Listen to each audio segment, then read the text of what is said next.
Good morning, Knicks Nation. Today is Friday, the 22nd day of March 2024. I hope you're all safe and healthy this day on Friday. Happy Friday to all of you. I hope your family's safe and healthy, and that the needs of you and your family in terms of food, shelter, clothing, as well as health are being met today. Blessings upon those that work in the healthcare field, along with the first responders who every day are saving lives. Blessings also upon those that pick up garbage for us to keep our places clean, and those that make deliveries for our convenience. Double blessings on the men and women out here trying to help rescue, deliver, and recover children and teenagers that are victims of child molestation and pedophilia. People who are also the victims of prostitution and child prostitution, pornography, child pornography, human trafficking, sex slavery. Double curses on all the perpetrators of these things. Double curses on those who profit from these things, and double curses on the perverts that create the great demand for these things. Finally, double blessings on the homeless. Nearly 600,000 men, women, and children homeless in the United States of America, increasingly families, and millions around the world in similar or worse conditions. Blessings upon them, for theirs is the kingdom. There was a basketball game last night. The New York Knicks lost to the Denver Nuggets in Denver last night, 113-100. And the reason for this loss is very simple. From the opening tip, I could see there was a lack of energy. The Knicks were valiant. They're always valiant, and this is the thing about our Tom Thibodeau coach team, our Leon Rose, the Dom built team. They compete every night. Okay? They went to a road trip, a 4-game road trip, missing 2 starters, sometimes 3, and they come out 3-1. And so here, they had asked Jalen Brunson after the last win about Denver. And he said, they asked, what do you think you'll need to beat Denver? He said, we're going to need timeouts because of the altitude. See, they were finishing a road trip in the highest altitude city in the United States, Denver, Colorado. The Denver players are used to that. The New York Knicks are not, especially coming into a situation where it's the end of a road trip. So the Knicks were valiant. They did fight. They did try their best, but they lost. And I hear people, automatically pointing to the height. The height was a concern of mine, but as I watched the game last night, it wasn't the height that beat the Knicks, even though they lost. They lost the rebounding battle 31-42, and the reason is it's very simple. To me, one of the bellwethers. Now, a bellwether is like, for example, in an election year, a presidential election year, they call Ohio the bellwether. Why? Why is Ohio called the bellwether? Because how Ohio typically votes in a large percentage of cases is going to determine who wins the election, because they're middle America. Well, on the Knicks, there's one player whose activity, whose energy, whose actions dictate whether the Knicks can win this game. That's Josh Hart. Okay, Josh Hart is the bellwether. And so last night, Hart played 36 minutes. He was 1 of 5 from the field. He was 0 of 2 from 3. And the thing that really tells us is he only had 3 rebounds.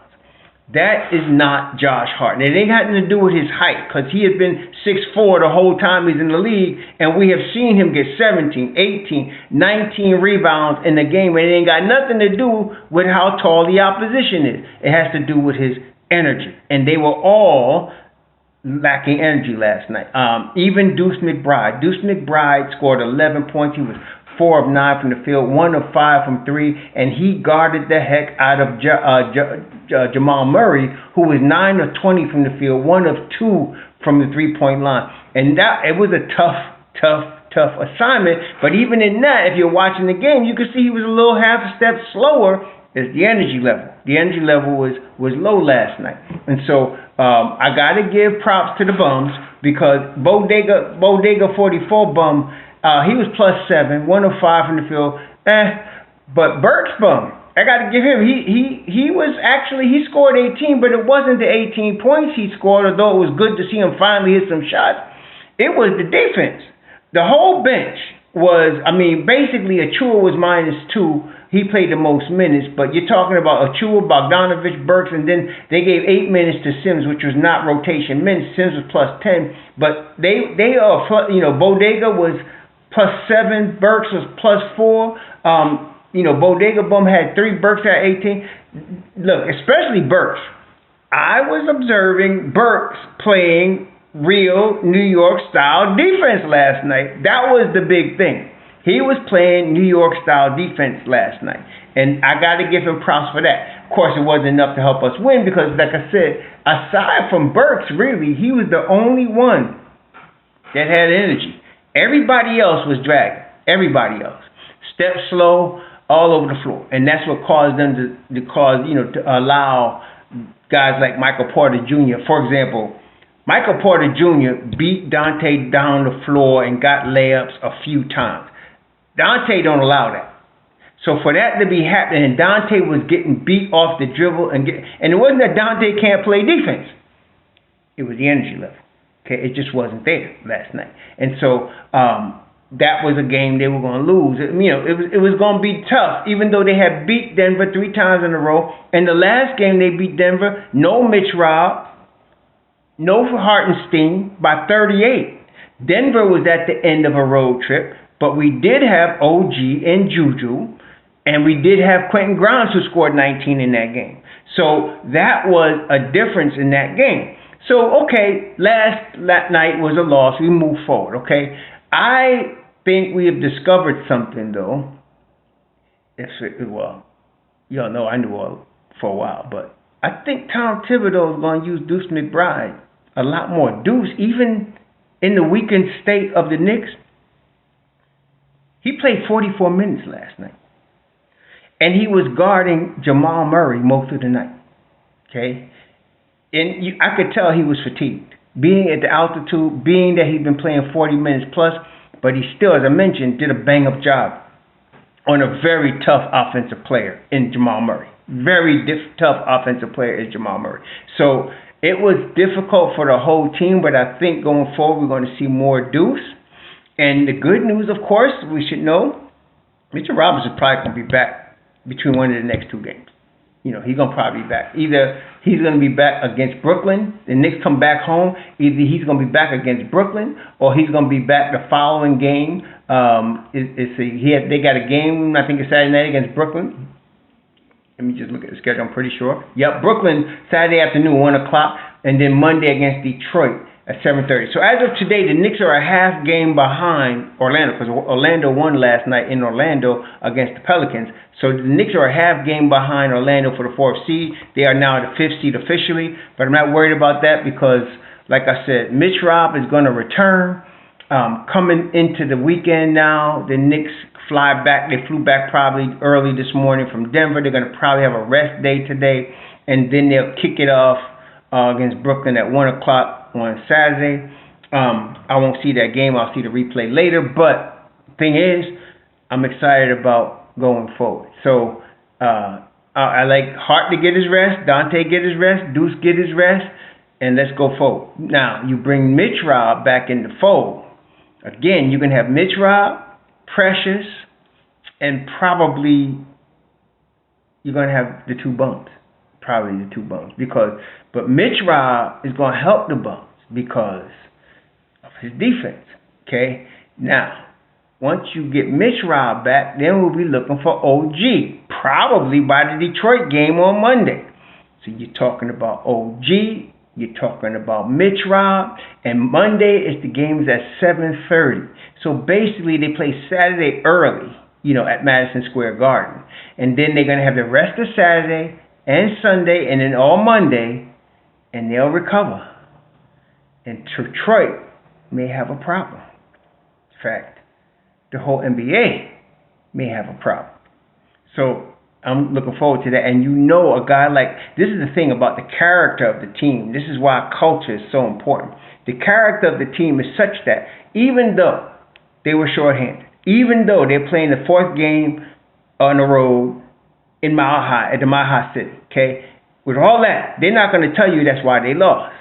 They're not going to make any excuses, but they're all going to be angry, especially led by Jalen Brunson, Deuce McBride. Hart is going to be embarrassed by what happened. Dante, by Monday. See, I don't know how much rest they're going to get by the time they got to play Brooklyn on Saturday at 1 o'clock, coming in late as they were. But by Monday, they should be really recovered and raring to go and have both Mitch Robb and OG in the lineup. Once OG returns to the lineup, you're going to have OG, Hartenstein, Brunson, DiVincenzo. Then your bench is going to be Mitchell Robinson, Precious Achiuwa, Deuce McBride, and one of the bums. I don't know which one, but Tibbs will play one of them, and they'll be getting the rotation minutes. Deuce will be getting rotation minutes, backing up Brunson, as well as playing on the wing with Brunson. And then you're going to have Josh Hart backing up OG at the 3 and then also playing the 4. Then you're going to have Mitchell Robinson coming in for Hartenstein. I like the way this is sounding. I like the way it's looking. So I'm not worried about the standings right now. The Knicks are going to take care of that.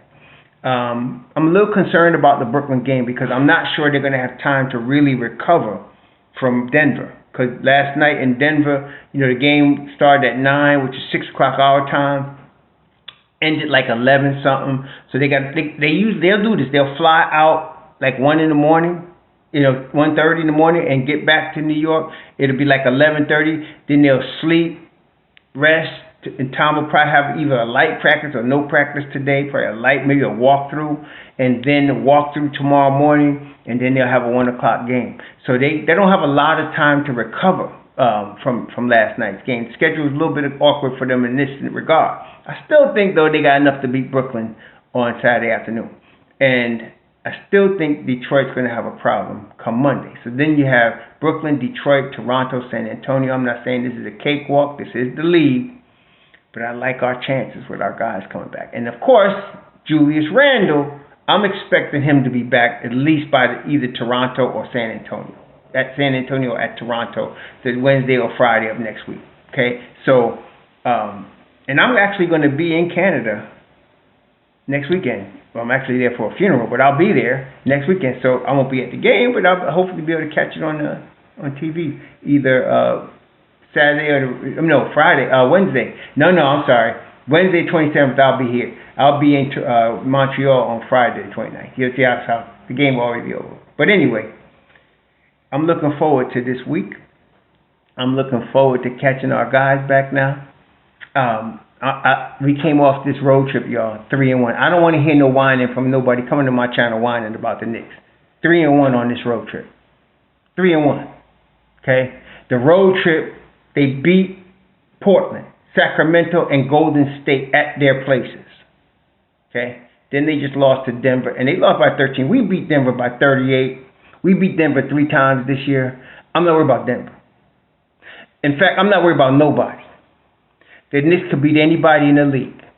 And don't mess with us in the 7-game series when we got all our cats back. We're going to be in good shape, though.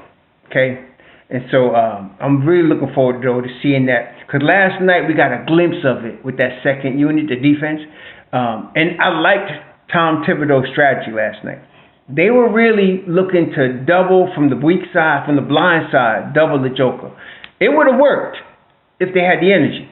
Okay, the Joker, you give him time, of course, he will pick you apart, and he did do that. But Deuce was really running all over the floor on the defensive end. He was doubling him and running back.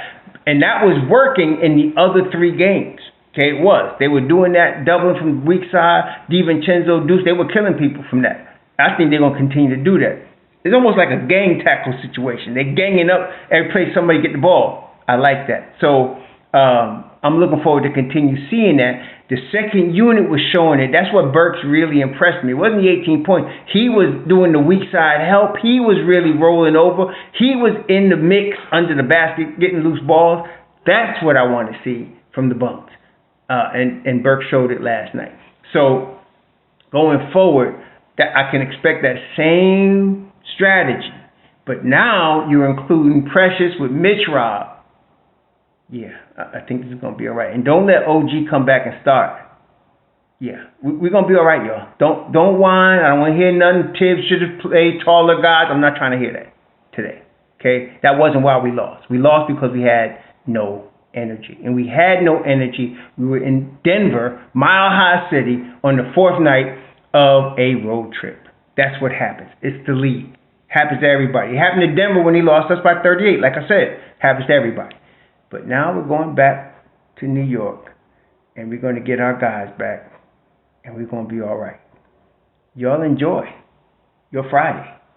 Y'all be safe and enjoy your weekend. Shalom.